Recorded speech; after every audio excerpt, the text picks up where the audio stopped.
Making changes in our own lives or helping our children to make positive, life-affirming changes in their lives is not a dramatic declaration made once a year. It's a quiet, ongoing process of small steps. G'day, I'm Debra Caldow. Welcome to the Red Giraffe Solutions Expanding Worlds podcast, where we aim to support you as you help your young person with additional needs plan for their future, a future where they're safe, secure, and live a rewarding and fulfilling life. From around the world, I share stories and I share solutions from people making this possible right now. I'm a parent of a young person with additional needs, so I understand the challenges. Many of the people I've interviewed on this podcast have already helped me design a better future for my daughter, and I hope that they might help you as well to imagine what's possible for your young person.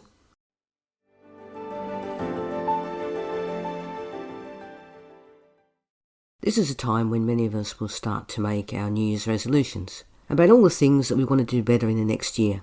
As parents of children with additional needs, these resolutions will more than likely involve the ways that we can better support our children, help them move forward, and get them prepared for that time when we are no longer able to support them. The problem is that whatever our New Year's resolutions might be, studies consistently show that most New Year's resolutions fail within weeks. But why is this the case? Is it as simple as a lack of willpower or a lack of motivation? Because as a parent of a daughter with additional needs, I think over the years I've built up a pretty decent level of willpower. And I couldn't be more motivated to make sure that she's going to be okay when I'm no longer around. So why do New Year's resolutions fail? Well, first of all, you have to ask why is January 1st this magic date? Yes, a new year feels symbolic in some way, a clean slate, a fresh chapter. But a change in date has no real power. Our resources, who we are, our daily lives, will be the same on the 1st of January as they were on the 31st of December. So already there's this mismatch between intention and reality. This type of motivation, driven by the symbolism of a new year, is likely to fade as soon as the realities of our daily life takes over.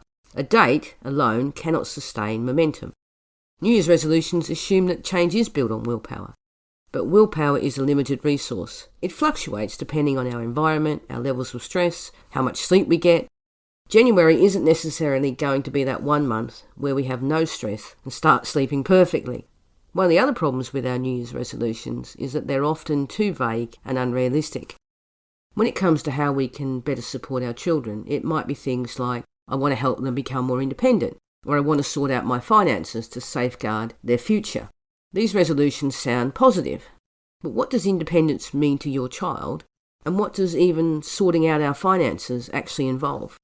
And even if our resolutions are more specific, like support our children to travel independently or cook a meal for themselves, these resolutions can be unrealistic. Whenever we set a goal that demands dramatic change, we're forgetting the impact of the demands of daily life. And then when we fall short, we interpret this as a failure. Once a resolution is broken, many people then just abandon it entirely.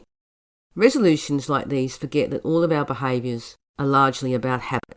Our lives are built on habits, and we repeat patterns reinforced over time. New Year's resolutions often focus on outcomes, rather than the habits that can produce those outcomes. Habits develop gradually through repetition, consistency, and reward. They require patience and a focus on small, sustainable actions. Resolutions, by contrast, tend to demand immediate transformation without thinking about the mechanics of habit change. Another problem with resolutions is that they're built on self-criticism. They come from that belief that we're not doing the things that we should be doing. It's not hard to see why when we try and translate our resolutions into actions with our children, the most likely result is going to be resistance, because they'll resent the pressure that we're suddenly putting on them. Lasting change is also closely tied to identity, how we see ourselves. Many resolutions attempt to change behaviour without addressing this self-concept. For example, a resolution about our child becoming more independent is bound to fail if they don't see themselves as having the ability to become independent. When behaviours conflict with identity usually wins. Sustainable change works in the opposite direction. Small actions gradually reshape identity. Someone becomes a person who does more for themselves, not because someone forced them to, but because the act of doing more for themselves slowly becomes part of their identity and how they see themselves. New Year's resolutions skip this part, asking people to act like a different person before they feel like one. And New Year's resolutions are typically designed for an idealised version of life, where everything goes to plan. But we all know life is very unpredictable. Illness, stress, unexpected events all disrupt our everyday lives. And too often when reality intervenes, a resolution collapses. But an approach that allows flexibility, adjusting a goal, scaling back during difficult periods, and restarting without any shame are far more resilient than rigid resolutions. Process-focused goals, such as helping with cooking one meal a week or reading a book about additional needs financial planning, gives immediate feedback and a sense of progress. One of the reasons that resolutions fail is because we feel unsuccessful long before the outcome is visible. But the main reason why we should stop making New Year's resolutions, in my opinion, is because of what happens when they fail. Repeated cycles of setting resolutions and abandoning them teaches us and our children that we can't stick to things, or that we always fail. This undermines confidence and makes future change feel even harder. Rather than focusing on New Year's resolutions, I believe making positive changes for ourselves and our children requires a different approach. Firstly, forget a specific date. Start at a time that's right for you and your child, and that might not be January the 1st. Secondly, focus on small, realistic actions. When it comes to setting goals, making them smart still makes sense, whatever the goal is. So they need to be specific, measurable, achievable, relevant, and time-driven. If a goal is smart, it's much more likely to develop into a habit. Thirdly, create environments that support habits. The goal is to make the desired action the easiest option. For example, when it comes to cooking, get everything ready first before supporting your child to make a meal. If you want to read a book on finance, keep it near to where you usually sit and scroll on your phone. Finally, always focus on progress, not perfection. Be ready for flexibility and imperfection. Practice patience and persistence. Making changes in our own lives or helping our children to make positive, life-affirming changes in their lives is not a dramatic declaration made once a year. It's a quiet, ongoing process of small steps, shaped by our understanding of what they need and the acknowledgement that only we can prepare them for when we're no longer around.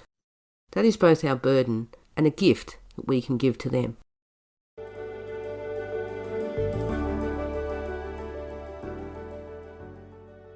I just want to say thank you for taking the time to listen, and I hope that the stories and solutions shared on here help you as you support your young person to create their future.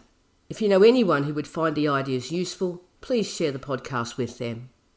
You can find me on Instagram and Facebook. You can also connect with me on LinkedIn at Debra Caldow. I'd love to have a conversation with you on any of the topics we all care about. Bye for now.